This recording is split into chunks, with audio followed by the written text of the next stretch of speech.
Hello everyone, welcome to the lesson session academy. तो यहाँ पे हम पार्ट 2 शुरू करने जा रहे हैं चैप्टर 2 का। इसके पहले हमने पार्ट 1 में हमने देखा था कि हमने कंपोनेंट्स ऑफ फूड देखे थे, उनके मेजर न्यूट्रिएंट्स के बारे में देखा था। न्यूट्रिएंट्स क्या होते हैं, कौन कौन से होते हैं, हमने पढ़ा था कार्बोहाइड्रेट, प्रोटीन और फैट्स के बारे में। उनके अलग अलग टेस्ट देखे थे कि कैसे हम फूड आइटम में पता लगा सकते हैं कि किस फूड आइटम में प्रोटीन पाया जाता है, किस में कार्बोहाइड्रेट पाया जाता है, किस में फैट पाया जाता है।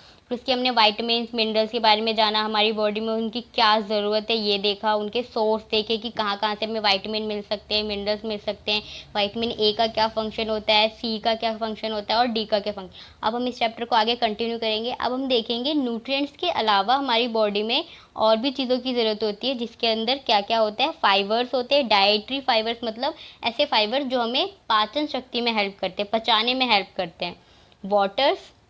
वाटर सबको पता है, हमारी बॉडी में भी 70% वाटर है। वाटर बहुत ज़्यादा ज़रूरत होता है, हर चीज़ को मिक्स करने के लिए वाटर की ज़रूरत होती है। खाने को अच्छे से ईजिली फ्लो कराने के लिए माउथ से, स्टमक से, तो भी वाटर की ज़रूरत होती है।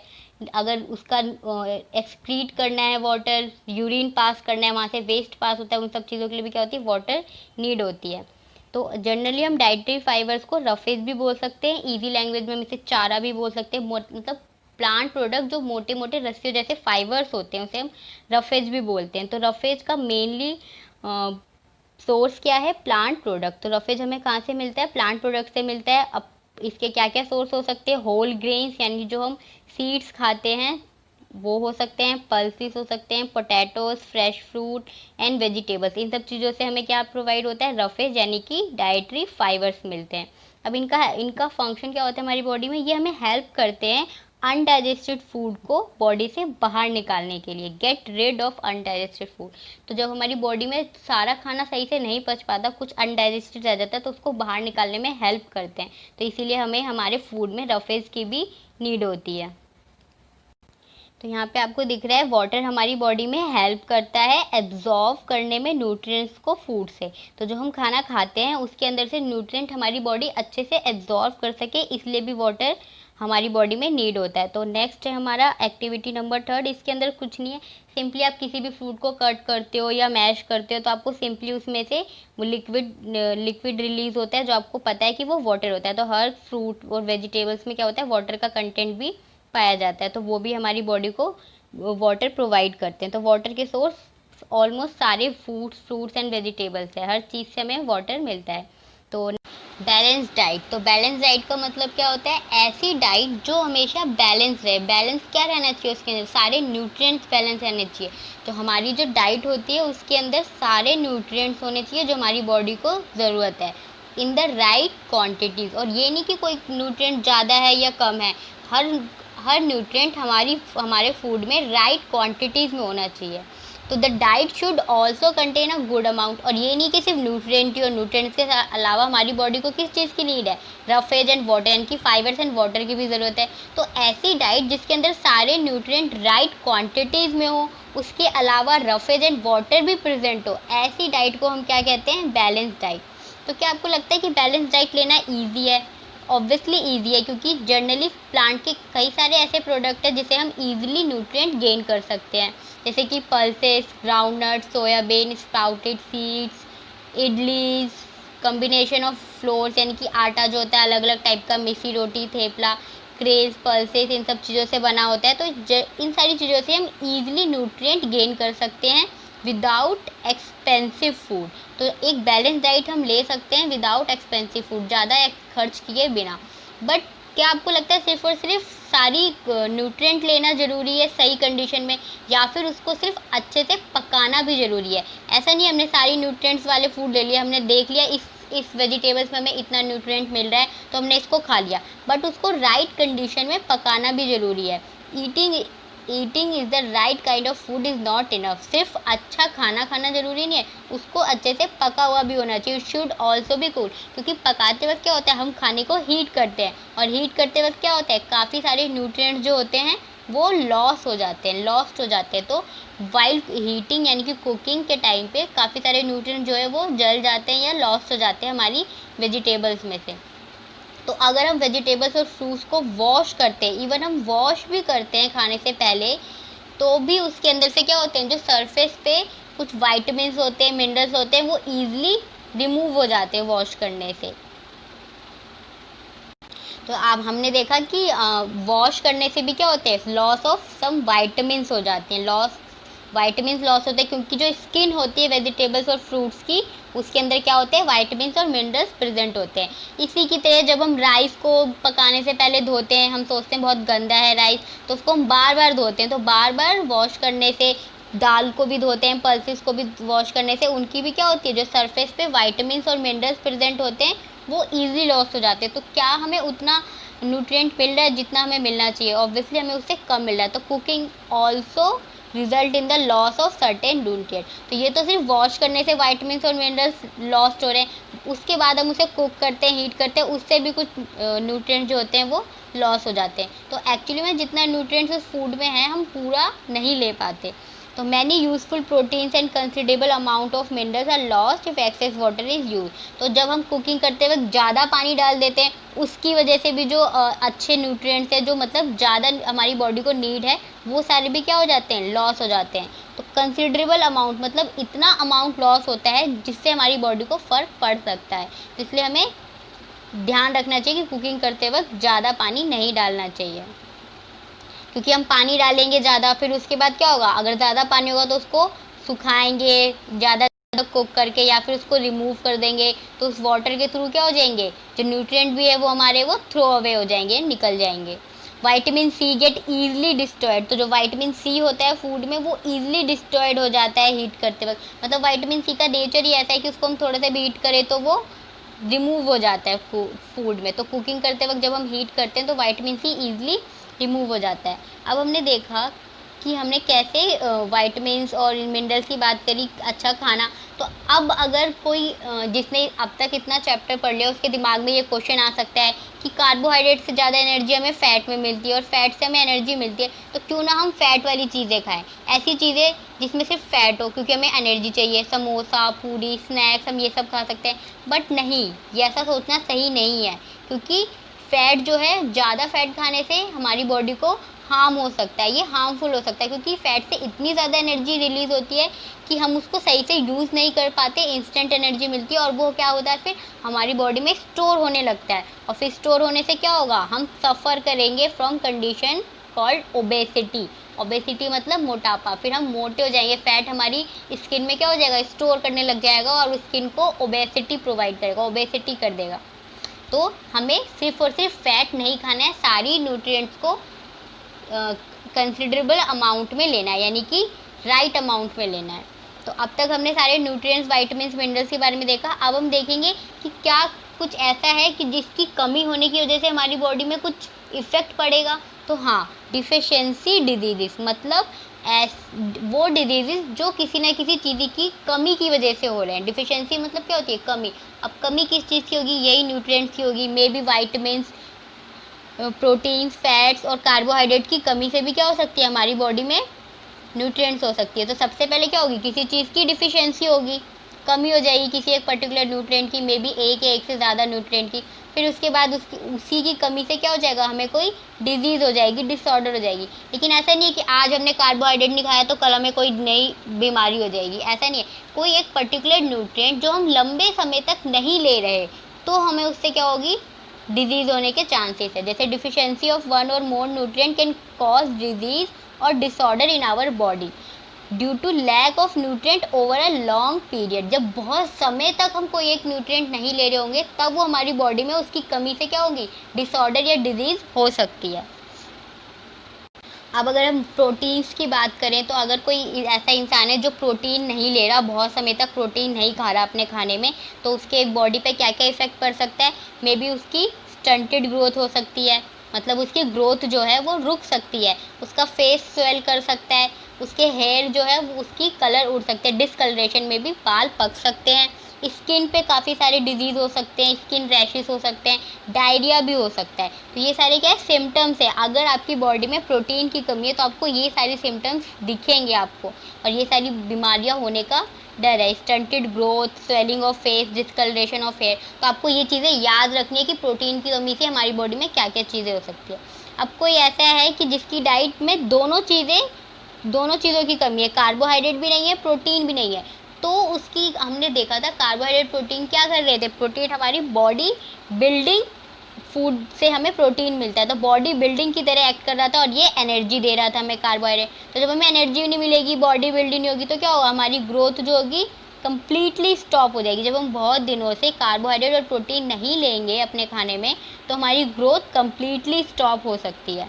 Such a person become very lean, तो वो बहुत ही आलसी हो जाएगा, पतला हो जाएगा, मतलब उसका जो स्टमक है बहुत ही सिकुड़ सा जाएगा, लीन हो जाएगा और बहुत वीक हो जाएगा, और वो अपने आप को मूव तक नहीं कर पाएगा अगर वो कार्बोहाइड्रेट और प्रोटीन नहीं खा रहा होगा। तो deficiency in different vitamin minerals में है ऑल्सो रिजल्ट। तो अब ऐसा नहीं है कि सिर्फ मेजर कंपोनेंट जो है कार्बोहाइड्रेट फैट प्रोटीन की कमी से ही डिजीज़ हो, मे बी डिफिशियंसी जो है वाइटामिन की कमी से। अगर आप अलग अलग टाइप के वाइटामिन नहीं खा रहे हैं, किसी एक वाइटामिन को आप बहुत लंबे समय तक अपने खाने में नहीं ले रहे या किसी मिनरल्स को नहीं ले रहे, उसकी कमी से भी आपको बीमारियां हो सकती है। तो इसके लिए हम अभी लास्ट में एक टेबल कम्प्लीटली देखेंगे कि कौन कौन से वाइटामिन से कौन कौन से डिसऑर्डर्स हो सकते हैं। All deficiency disease can be prevented in taking a balance diet, this is the must. अगर आपको कोई भी बीमारी नहीं चाहिए तो आप बैलेंस डाइट लीजिए। अगर आप बैलेंस डाइट लेंगे जिसके अंदर सारे न्यूट्रिएंट्स भी है, वाइटामिन भी है, मिनरल्स भी है, रफेज एंड वाटर भी है प्रॉपर अमाउंट में, तो आपको कोई भी बीमारी नहीं होगी। इसका मतलब बैलेंस डाइट लेने से ही आपको कोई डिफिशियंसी नहीं होगी, न्यूट्रिएंट की डिफिशियंसी से कोई भी डिजीज़ नहीं होगी। तो ये आपके एंड में जो है टेबल दी हुई है चैप्टर के एंड में कि आपके कौन कौन से विटामिन की डिफिशियंसी से आपको कौन कौन सी बीमारियां हो सकती है। तो इसमें फर्स्ट कॉलम में विटामिन या फिर मिनरल्स लिखे हुए हैं और उसकी डिफिशियंसी होने से क्या बीमारियां हो सकती है और उस बीमारी की वजह से आपकी बॉडी में क्या क्या सिम्टम्स दिख सकते हैं। तो आइए शुरू करते हैं। फर्स्ट है विटामिन ए। विटामिन ए की कमी से आपको कौन सी बीमारी हो सकती है, हमने इसके फंक्शन में देखा था। विटामिन ए हमारी आईज और स्किन के लिए अच्छा होता है, तो इसकी वजह से डिसऑर्डर भी किस में होगा, हमारी आईज पे इफेक्ट पड़ेगा। तो क्या बीमारी हो सकती है, लॉस ऑफ विजन, हम अंधे हो सकते हैं। अब अंधे होंगे तो किस टाइप के सिम्टम्स दिखेंगे, हमें सही से दिखाई नहीं देगा, स्टार्टिंग में पुअर विजन हो जाएगा, loss of vision in darkness, अंधेरे में तो बिल्कुल ही नहीं दिखाई देगा, नाइट ब्लाइंडनेस हो सकती है। Sometimes complete loss of vision, कभी कभी ऐसा भी हो जाता है कि कंप्लीटली दिखाई नहीं देता, अंधे ही हो जाते हैं। नेक्स्ट है हमारा विटामिन बी वन की कमी से कौन सी बीमारी होती है, बेरी। तो आपको ये सारी डिजीज़ के नाम अच्छे से याद रखने की कौन सी विटामिन की कमी से कौन सी बीमारी होती है। तो बेरी में क्या क्या हो सकते हैं सिम्टम्स, मसल्स वीक हो सकती है and very little energy to work, मतलब किसी भी काम करने के लिए एनर्जी नहीं होती, शरीर में बहुत कम एनर्जी बचती है, मसल्स बहुत ही वीक हो जाती है। नेक्स्ट है विटामिन सी की कमी से क्या होता है, स्कर्वी में क्या क्या हो सकता है, ब्लीडिंग गम्स। तो इसकी इफेक्ट हमें कहाँ दिखते हैं, हमारे गम्स यानी हमारे दांतों में दिखते हैं। तो दांत जहाँ पे एम्बेडेड है हमारे टीथ, उसे हम गम्स बोलते हैं, मसूड़े जो होते हैं वहाँ से खून निकल सकता है, वुंड टेक लॉन्गर। और हमारी बॉडी में क्या होते हैं, किसी भी जो चोट लगती है उसको भरने में जो टाइम लगता है वो बहुत लंबा हो सकता है। मतलब जनरली अगर किसी के चोट लगती है, खून निकल रहा है, तो वो मे बी 1-2 दिन में ठीक हो जाएगा, बट जिसको स्कर्वी होगी वो ज़्यादा टाइम लेगा उसको हील करने में। नेक्स्ट है हमारा विटामिन डी की कमी से हमें कौन सी बीमारी होती है, रिकेट्स होते हैं। रिकेट्स विटामिन डी का हमने स्पेशली फंक्शन देखा था, ये हमारी बोन्स में हेल्प करती हैं, बोन्स को मजबूत रखने में। तो इसकी बीमारी जो होगी उसके अंदर भी क्या होगी, हमारे बोन्स को इफेक्ट पड़ेगा। तो bones become soft and bent, तो बहुत ही ज़्यादा सॉफ्ट हो जाती हैं बोन्स और बेंट होने लगती है, उनमें जान ही नहीं बचती। तो जब हार्ड नहीं होंगी बोन तो आप कैसे मूव कर पाएंगे, तो इससे भी बहुत ज़्यादा इफेक्ट पड़ता है हमारी बॉडी को। नेक्स्ट है कैल्शियम भी हमारी बोन्स के लिए कैल्शियम भी हमारी बोन्स में एब्जॉर्ब होता है, उसी को स्ट्रॉन्ग बनाता है। तो इसकी वजह से भी कौन सी बीमारी होती है, बोन एंड टूथ डिके। तो हमारे जो दांत होते हैं वो उसमें भी क्या है, कैल्शियम ही तो है एक तरह से। तो जब कैल्शियम की कमी होगी तो हमारे दांत भी क्या हो जाएंगे, झड़ने लग जाएंगे, बोन्स भी धीरे धीरे वीक होने लग जाएगी। तो इसके सिम्टम्स क्या है, weak bones and tooth decay. तो बोन्स जो है बहुत ही कमज़ोर हो जाएंगी और हमारे दांत गिरने लग जाएंगे। नेक्स्ट है आयोडीन की कमी से कौन सी बीमारी होती है, गॉइटर। तो गाइस ये मोस्ट इंपॉर्टेंट है, आपको फर्दर क्लासेस में भी पढ़ने को आएगा डिटेल में। तो आयोडीन की कमी से भी याद रखना है। तो आयोडीन कमी से गॉइटर होता है, और गॉइटर में कौन कौन से सिम्टम्स होते हैं, जो हमारी स्पेसिफिक ग्लैंड्स होते हैं। आयोडीन जो है हमारी ग्लैंड से सिक्रीट होता है, आयोडीन से हार्मोन जो बनता है वो हमारे ग्लैंड से सिक्रीट होता है, और वो जो ग्लैंड होता है वो हमारे नेक के पास प्रेजेंट होता है। तो अगर उसको आयोडीन नहीं मिल रहा है उस ग्लैंड को सही से, तो वो क्या होगा, वो स्वेल कर जाएगा। अब वो नेक के पास प्रेजेंट होता है तो स्वेलिंग भी कहाँ दिखेगी हमें, बाहर से नेक के पास दिखेगी। और इसकी वजह से मेंटल डिसेबिलिटी भी हो जाती है चिल्ड्रन को। तो जो छोटे बच्चों में है उनको, उनकी जो दिमागी संतुलन भी है वो भी डिसेबल हो जाता है, वो ख़राब हो जाता है। नेक्स्ट है हमारा आयरन। तो लास्ट हमारा आयरन है। आयरन की कमी से हमें क्या हो जाता है, एनीमिया हो जाता है। एनीमिया मतलब क्या, खून की कमी होना। तो खून की कमी होगी तो ऑब्वियसली ओवरऑल हमें क्या हो जाएगी, हर चीज़ में वीकनेस फील होगी। जब खून ही नहीं होगा हमारी बॉडी में सही से तो हमें वीकनेस फील होगा। तो गाइज ये आपकी टेबल थी वाइटामिन्स की और उनके डिजीज़ की, ये आपको अच्छे से याद रखनी है। और यहाँ पे थोड़ी सी आपके कीवर्ड्स में कुछ नहीं है, हमने सब कुछ चैप्टर में कवर किया है। बैलेंस डाइट की definition, beriberi disease, carbohydrate, fats, minerals, nutrients, proteins, roughage, scurvy, starch, तो ये सब कुछ हमने चैप्टर के बीच में कवर किया। आपको कुछ भी नहीं समझ में आता है, वीडियो को आप दोबारा से देख सकते हैं। और आगे हम चैप्टर 2 कंपोनेंट्स ऑफ फूड की डिस्कस करेंगे। तो चलो वन बाय वन सारे क्वेश्चंस को। क्वेश्चन नंबर 1 है हमारा, name the major nutrient in our food. तो हम जो फूड खाते हैं उसके अंदर क्या मेजर न्यूट्रिएंट्स, हमने चैप्टर में सब कुछ पढ़ रखा है। तो मेजर न्यूट्रिएंट्स का आंसर क्या होगा, कार्ब्स होंगे, कार्बोहाइड्रेट, प्रोटीन्स एंड फैट। तो ये 3 हमने क्या पढ़े थे, मेजर न्यूट्रिएंट पढ़े थे। सेकंड क्वेश्चन है हमारा, name the following. First part है the nutrient which mainly give energy to our food. तो हमने देखा था एनर्जी गिविंग फूड जो होते हैं उसमें से हमें क्या मिलता था, कार्बोहाइड्रेट और फैट मिलता है। तो कार्बोहाइड्रेट और फैट क्या होते हैं, हमारे एनर्जी गिविंग फूड होते हैं। और हमने ये भी देखा था कि फैट में हमें ज़्यादा एनर्जी मिलती है इन कंपैरिजन टू कार्बोहाइड्रेट के मुकाबले। सेकेंड है हमारा, the nutrient that are needed for growth maintenance body. तो ऐसे कौन सा न्यूट्रिएंट था जिससे हमें ग्रोथ और मेंटेन कर रहा था। तो ग्रोथ भी कर रहा था, रिपेयर भी कर रहा था। रिपेयर करके क्या कर रहा है, वो मेंटेन रख रहा है हमारी बॉडी को। तो इसका आंसर क्या है, प्रोटीन। तो प्रोटीन्स क्या थे, बॉडी बिल्डिंग फूड से हमें क्या मिल रहा था, प्रोटीन्स मिल रहा था। तो प्रोटीन क्या करते हैं, हमारी बॉडी को बिल्ड करते हैं, यानी कि ग्रो करने में हेल्प करते हैं, मेंटेन रखते हैं, रिपेयर करते हैं। नेक्स्ट है हमारा, a vitamin required to maintaining good eyesight. तो ऐसा वाइटामिन जो हमारी आईज के लिए और स्किन के लिए अच्छा था, हमने फर्स्ट देखा था वाइटामिन ए, जो हमारी आईसाइट को अच्छा रखेगा। और इसकी कमी से क्या हो रहा था, हमें लॉस ऑफ विजन हो रहा था, मतलब कि नाइट ब्लाइंडनेस हो रही थी। हम अपनी आँखों की जो देखने की शक्ति उसे खो रहे थे, मतलब हम अंधे हो सकते हैं। तो इस ये जो है हमें किस चीज़ में हेल्प करता है, हमारी गुड आईसाइट रखता है। नेक्स्ट हमारा, a mineral that required for keeping our bones healthy. अब ऐसा कोई मिनरल जो हमारी बोन्स को हेल्दी रखे, तो इसका आंसर बहुत ईजी है। तो बोन्स के में हमारे क्या होता है, मेनली क्या प्रेजेंट होता है, कैल्शियम ही तो होता है हमारी बोन्स में, जो हम उसको एब्जॉर्ब करके स्ट्रॉन्ग बनाने में लगता है। तो मिनरल क्या है, मिनरल में क्या आता है, कैल्शियम आता है। तो कैल्शियम जो है वो हमारी बोन्स को हेल्दी रखता है। थर्ड क्वेश्चन है हमारा, name 2 foods each rich in. तो अब आपको इन सब के सोर्सेस बताने, तो हमने चैप्टर में कई सारे एग्जांपल्स देखे हैं इसके डायग्राम वाइज पिक्टोरियल में, तो आप उससे भी रेफर कर सकते हैं। यहाँ पे हम दो डिस्कस कि अगर दो सोर्स बताएं तो क्या हो सकते हैं, कोई भी ऑयल, प्लांट से हमें ऑयल मिलता है, एनिमल से भी हमें मिल्क और घी मिलता है, इन सब में भी क्या होता है, फैट होता है। तो मे बी सोयाबीन ऑयल या मस्टर्ड ऑयल लिख सकते हैं आप, घी लिख सकते हैं, इन सब में क्या होता है, फैट होता है। घी और ऑयल लिख सकते हैं दो में। स्टार्च क्या होता है, स्टार्च जो होता है कार्बोहाइड्रेट ही होता है। तो जो कार्बोहाइड्रेट के सोर्स होंगे स्टार्च के भी होंगे। तो स्टार्च हमें किससे मिल सकता है, चावल से मिल सकता है, रोटी से मिल सकता है मेनली। तो राइस एंड व्हीट लिख सकते हैं हम इसका आंसर में। डाइटरी फाइबर्स, तो हमने देखा था डाइटरी फाइबर्स वो होते हैं जो इजीली डाइजेस्ट नहीं होते लेकिन अनडाइजेस्टेड फूड को रिलीज करने में हेल्प करते हैं। तो डाइटरी फाइबर्स हमें किससे मिल रहे थे, पोटैटोज मिल रहे थे। रेशेदार जो भी सब्जियां जो रेशेदार होंगी उनके अंदर से फाइबर्स ईजिली मिलता है हमें। तो पोटैटोज से भी मिल सकता है और ग्रीन वेजिटेबल से भी मिल सकता है पोटैटोज। प्रोटीन हमें किससे मिलता है, तो प्रोटीन का ईजिली सोर्स है जो माइंड में हमेशा याद रखना, कोई भी टाइप की दाल जो होगी उन सारी दाल में प्रोटीन होगा। तो दाल के मुकाबले में हम क्या बोल सकते हैं, दाल को हम पल्सेस बोल सकते हैं। और दाल में और क्या क्या आ सकते हैं, पल्सेस आ सकते हैं। सोयाबीन भी एक टाइप की दाल ही होती है, ये माइंड में रखना। तो सोयाबीन से भी हमें क्या मिलता है, प्रोटीन मिलता है। नेक्स्ट टिक मार्क का, तो इसके अंदर हमें बस ट्रू और फॉल्स बताना है।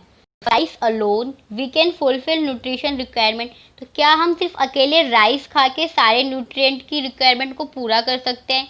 ऑब्वियसली नहीं। हमने बैलेंस डाइट का कॉन्सेप्ट पढ़ा है जिसके अंदर हमें सारे न्यूट्रिएंट चाहिए, तभी हम अपनी बॉडी को हेल्दी रख सकते हैं, वरना हमें किसी न किसी न्यूट्रिएंट की कमी से कोई ना कोई डिजीज हो जाएगी, यानी कि बीमारी हो जाएगी। तो ये गलत है। Deficiency disease can be prevented by eating a balance diet. Disease की कमी यानी कि कमी वाली जो डिजीज है, किसी की कमी से जो डिजीजेस होती है, उस डिजीज को रोकने के लिए क्या हम बैलेंस डाइट ले सकते हैं? बैलेंस डाइट से वो सारी डिजीज ऑब्वियसली रुक सकती है। अगर हम बैलेंस डाइट लेंगे तो हमें कोई भी डिफिशियंसी वाली डिजीजेस नहीं होगी, क्योंकि किसी न्यूट्रिएंट की हमारे खाने में कमी नहीं होगी, क्योंकि हम क्या ले रहे हैं? बैलेंस डाइट ले रहे हैं। Balance diet for the body should contain variety of food item. Obviously अगर बैलेंस डाइट में क्या है, हम वेराइटी ऑफ फूड ले रहे हैं, तभी तो हमें वेराइटी ऑफ न्यूट्रिएंट मिल रहे हैं। सिर्फ एक फूड में तो हमें सारे न्यूट्रिएंट नहीं मिलते, तो अलग अलग फूड आइटम ले रहे हैं, इसीलिए हमें सारे न्यूट्रिएंट मिल रहे हैं। तो बैलेंस डाइट में हाँ, वेराइटी ऑफ फूड आइटम्स होते हैं। Meat alone sufficient for provide all nutrient to the body? No, meat अकेला सारे न्यूट्रिएंट नहीं प्रोवाइड कर सकता। हाँ, कुछ ज़्यादा होगा, कुछ कम होगा, बट ऐसा नहीं है कि सारे राइट अमाउंट में प्रोवाइड करेगा। नेक्स्ट क्वेश्चन है हमारा fifth, fill in the blank का। Dash is vitamin D. तो विटामिन डी से हमें कौन सी बीमारी होती है? टेबल रेफर कर सकते हैं, तो आप टेबल में हम देखते हैं विटामिन डी से कौन सी बीमारी हो रही थी। तो यहाँ पे आपको दिख रहा है विटामिन डी से, तो इसका आंसर क्या हो जाएगा? हो जाएगा।